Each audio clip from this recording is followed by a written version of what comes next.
Hello and welcome to the inaugural Purl podcast. It's nice to have you here. I hope that you're doing well wherever you are in the world. So I thought I'd get on to this podcast malarkey. A few of my knitting pals have their own podcasts, so Nina Marie Designs, Caroline's Knits, Penrose Knits, Hive Knits, all of the knits. And yeah, they're a lot of fun to watch, so I thought, why not? And I've got a specific kind of subject I want to talk about, which is mainly Unravel Festival, which took place weekend before last. And it seemed like a better medium for it because you can actually get into the details a little bit more, and I did film a little bit whilst I was there.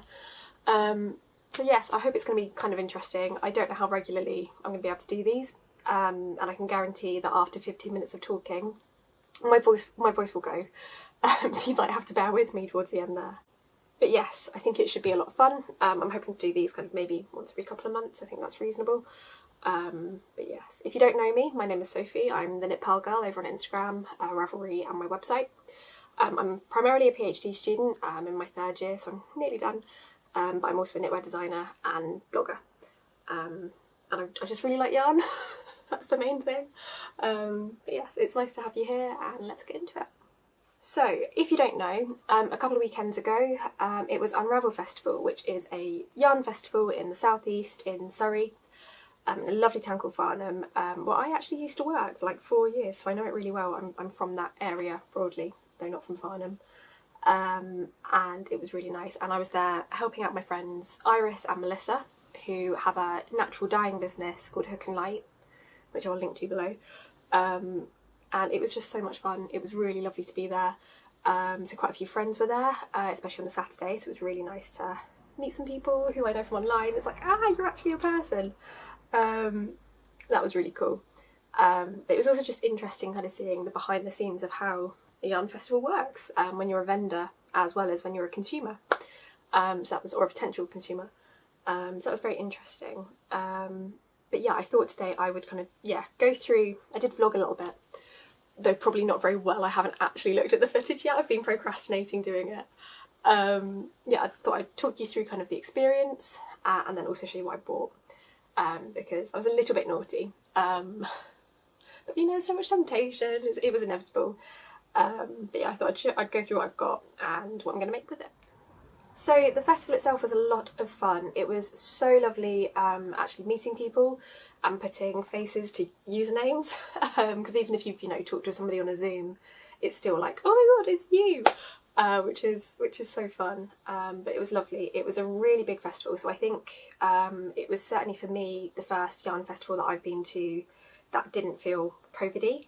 So I went to Sweater Weather, which was also in Farnham last September, and then the Knitting and Stitching show at Alexandra Palace later in the autumn, I think. Time, nothing, with Nina. But yeah, this was the first one that kind of was like a proper yarn festival, and I actually think I went when I was a teenager with my mum when she was in a knitting phase, which I completely didn't appreciate at the time what it was, but... So I'll pop the vlog footage that I've got in here so you can kind of get a sense of exactly what the atmosphere was like. So yeah, I was with Hook and Light, so we were in the barley room, which was kind of towards the end of the one-way system that they had in place.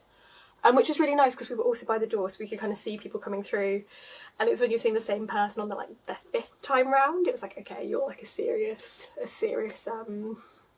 don't even know what the word for that would be, but they were taking it very, very seriously, taking a very professional approach to buying their yarn, which I really appreciated.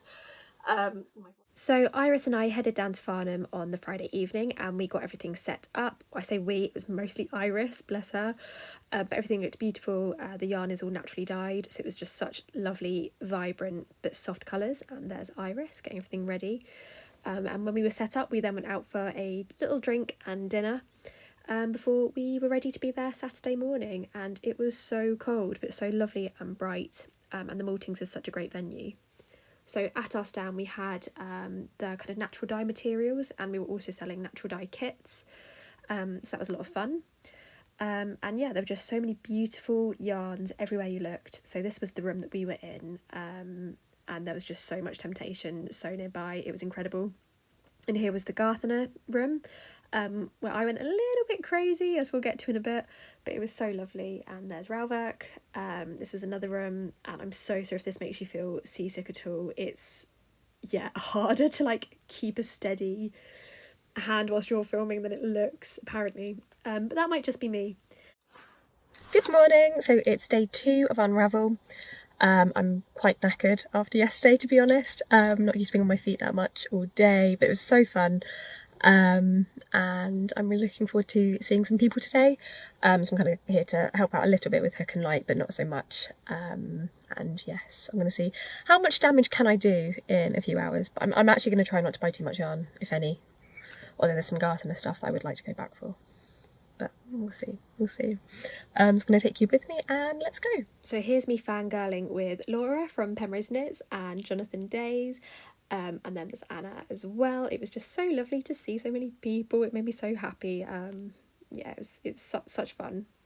But yes, it was really nice to be in an environment with like lots of people. It was COVID secure, but it was really cool. And just to see so much yarn, because you can't necessarily tell based on online photos exactly how something's going to look. So it was really cool to actually see the variety of products and the talent.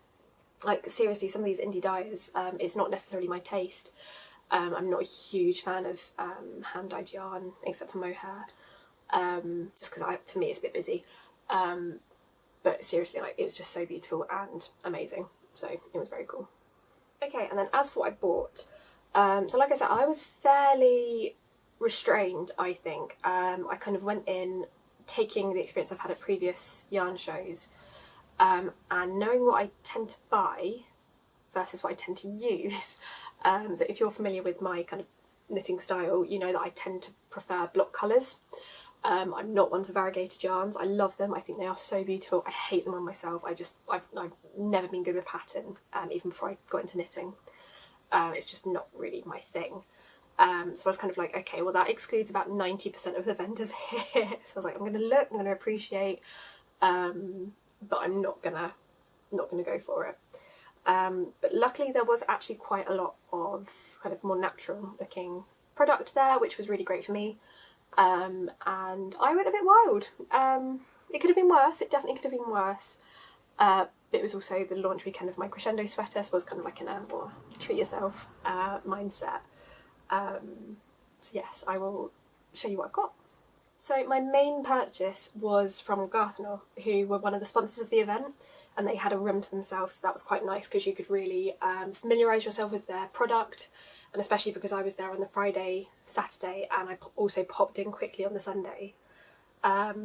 You could really like get a feel for what was on offer there. So I went a bit wild.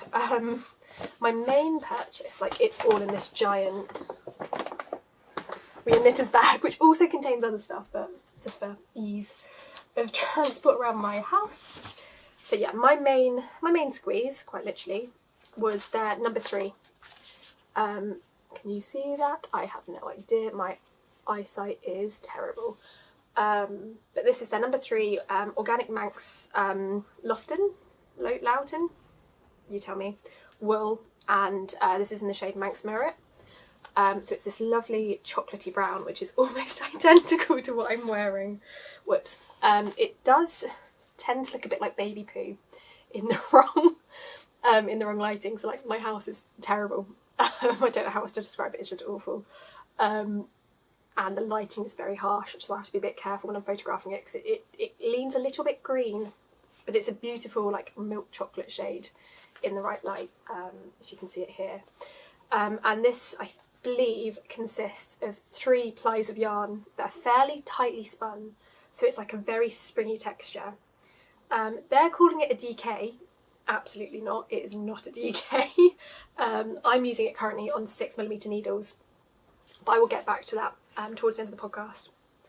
But I got that in this shade, and then I also picked up a couple in this slightly deeper brown, if I can show you the difference.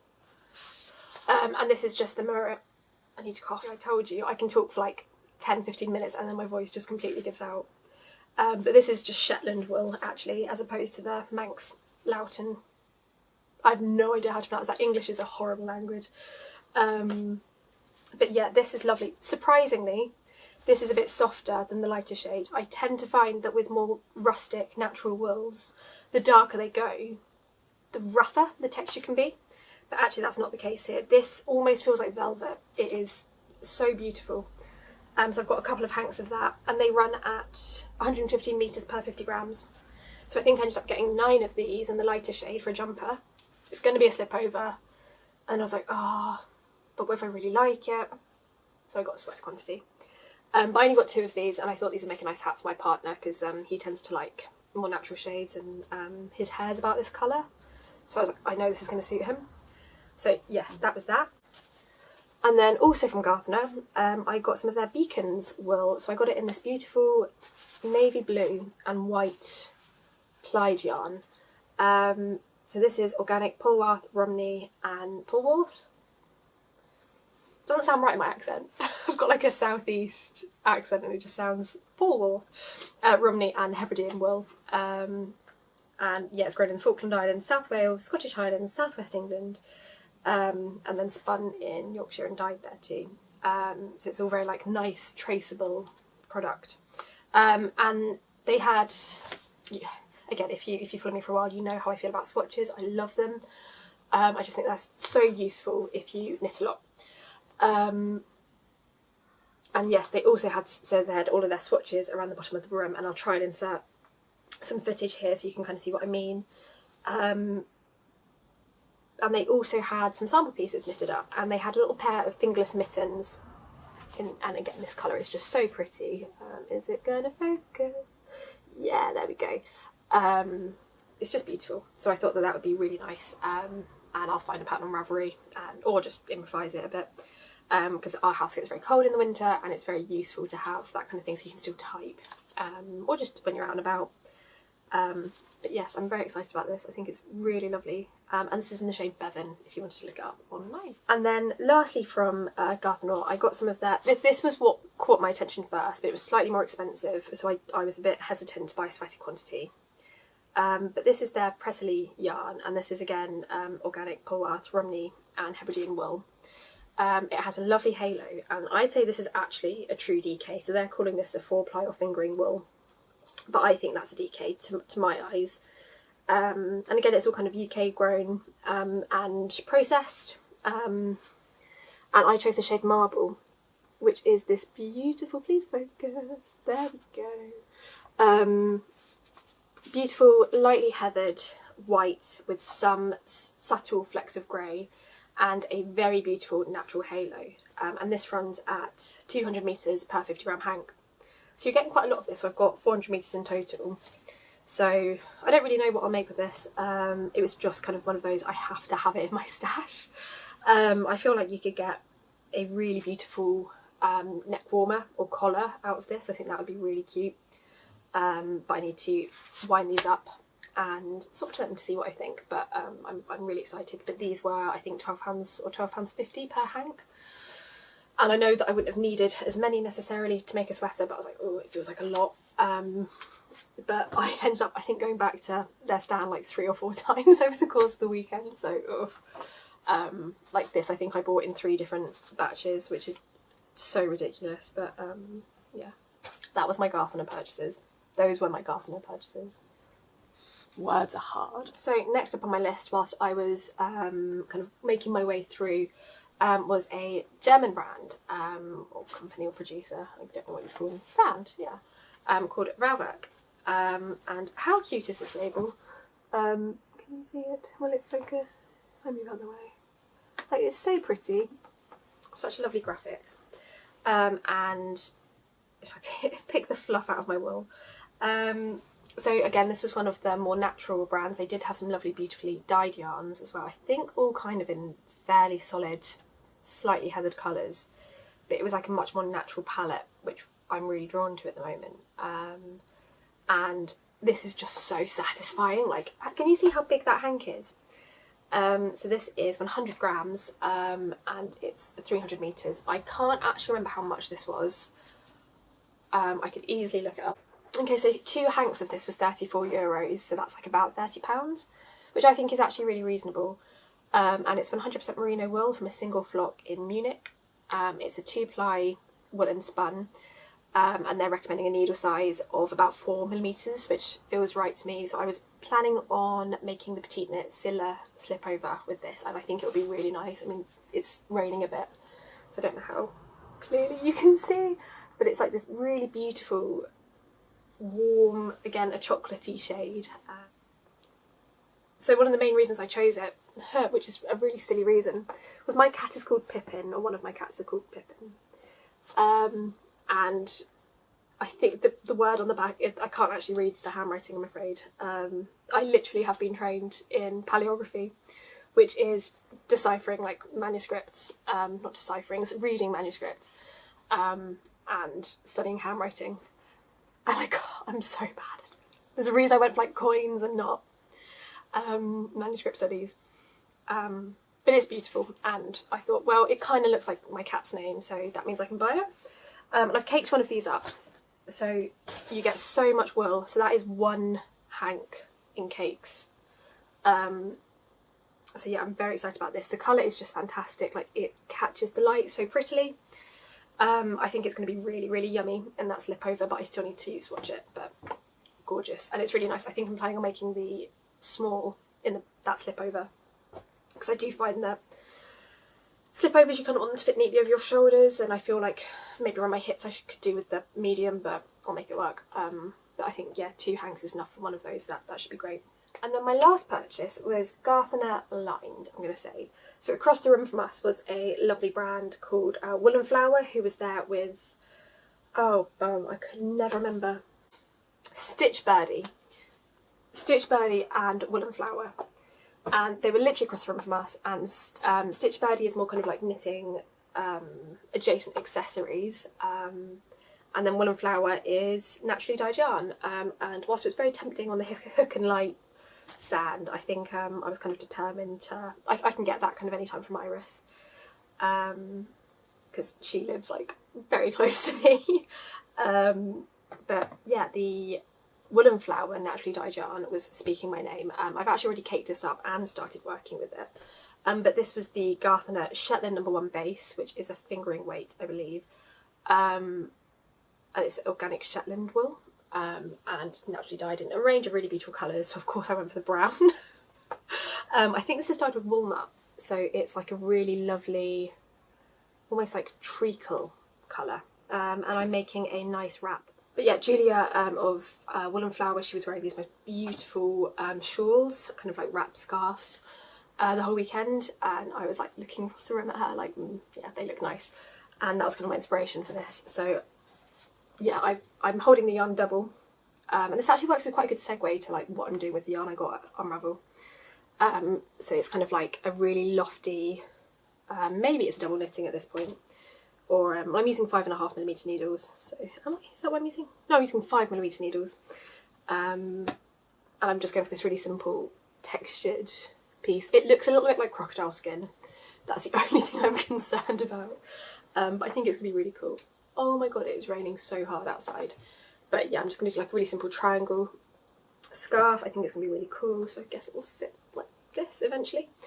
But I think I might need to order another one, because yeah, I'm not convinced that one's gonna be enough. But I think one will be enough for like the increases, but then I think I'm gonna need another one for the decreases, or to continue shaping it. I haven't quite decided what shape I'm gonna go with just yet, but I think it's gonna be beautiful. I'm really enjoying working with it. Where I'm holding it double, it's very lofty, which I really enjoy, and it's thick but still very lightweight. And I think when it's blocked, the stitch definition and drape is just going to be incredible. So I'm very excited about this project. I don't usually make this kind of thing because honestly I get bored really quickly by it, because it's a bit too repetitive. Because you're only ever doing, you know, the same 2 rows. It's just that they're getting longer, so they're getting, it's like a never-ending sweater yoke.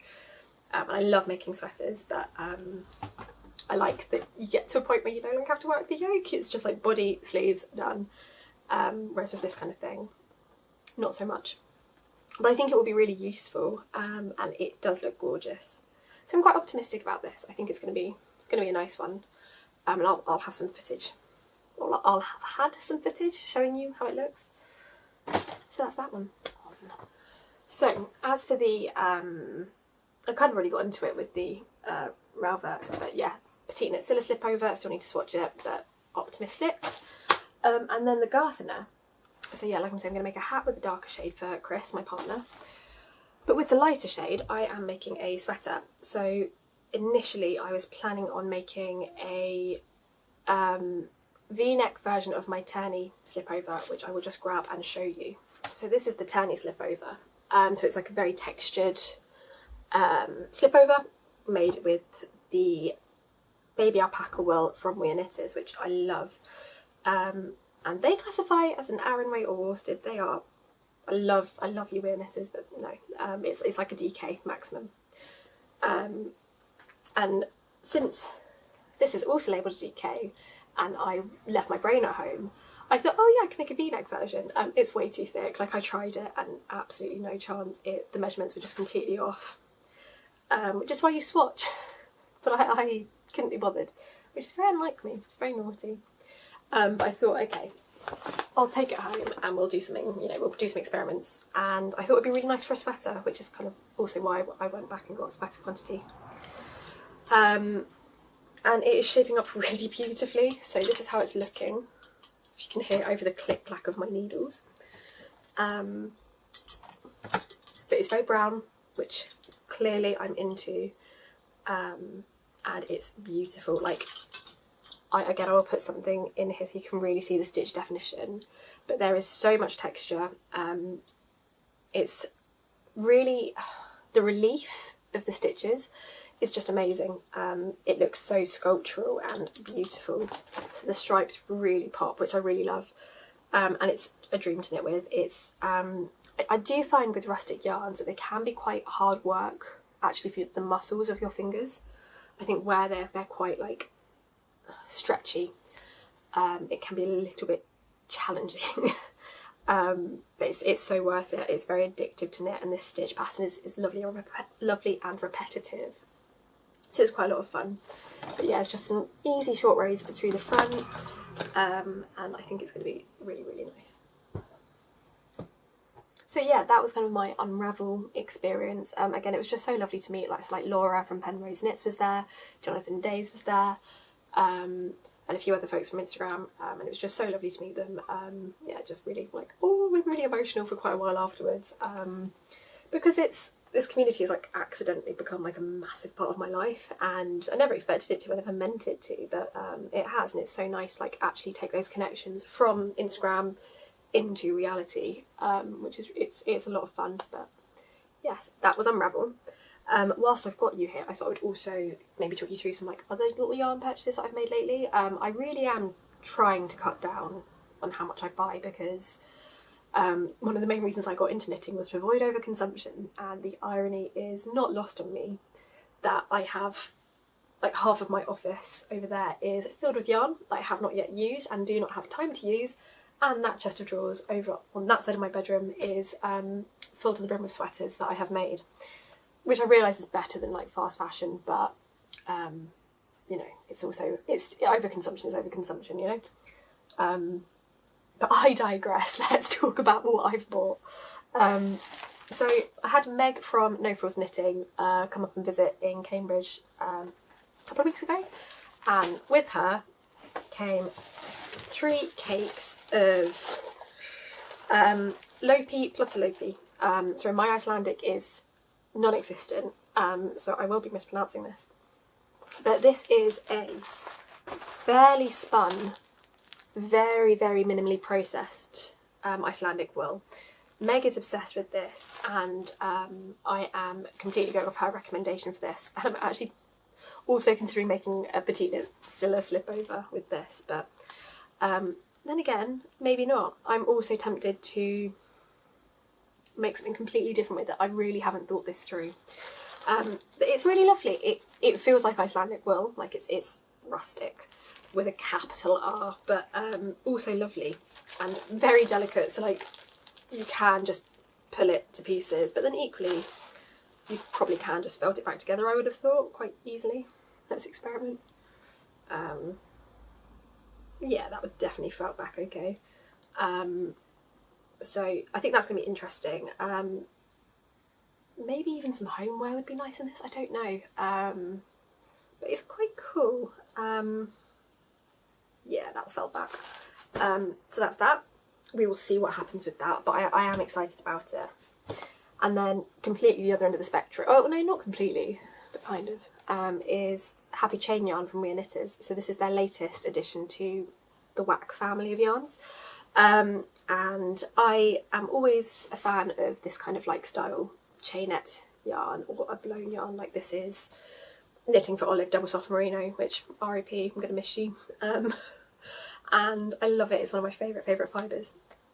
And I was kind of hoping that this might be a good alternative, but if I come up to the camera, you can kind of see how fluffy this is and how not fluffy this is, which is fine, you know, it doesn't have to be identical.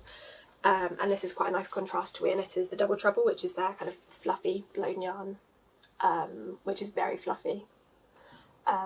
So it's quite interesting to have like a more minimal style product like this. I don't think there are too many of these on the UK market. I think that Rowan might have something like this, but off the top of my head I can't really think of anything.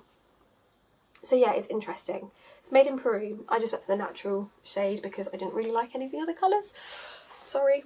But yeah, I thought again this could be quite interesting for like a cushion or like a light blanket. But I feel like this is going to be a really nice one for crocheters, because it is so springy, and I've seen crochet people talk about this kind of chainette yarn and how much they love them. But yeah, I haven't swatched this yet, so I can't really say any more beyond like my very first impressions. But I've been a bit hot or cold on the last few We Are Knitters releases. So like when they revived the Mary Packer, I was actually really underwhelmed by it. I'd never tried it before it was discontinued before because it was too expensive for me at the time. But I've kind of got like a yarn reviewing budget, and so it came out of that when I bought it this time. And yeah, it's just a bit like, meh, it's fine, but it feels very superwash, which is a big turn off for me personally, though I can completely understand why some people like it. But yeah, I think this is probably going to be like solidly in the middle, because I love the squishy yarn. I think it's very expensive, but I think that's a really lovely product. And I think, yeah, like I said, this is probably somewhere in the middle for me. But yes, I will sign off here because my voice is going. I'm going to get so many comments being like, vocal fry, because I always do. Gotta love that for me. But yes, thank you very much for sticking around and listening to me babble on for however long it's been. I've completely lost track of time. I will, like I say, maybe try and do one of these maybe once every couple of months. I don't know if you'd be interested in seeing kind of like updates on my works in progress, kind of more standard knitting podcast style, or something about like the design process or photographing my projects. I don't know, you tell me, and I will deliver. But yes, thank you for putting up with me, and I hope you have a fantastic day wherever you are in the world. Goodbye.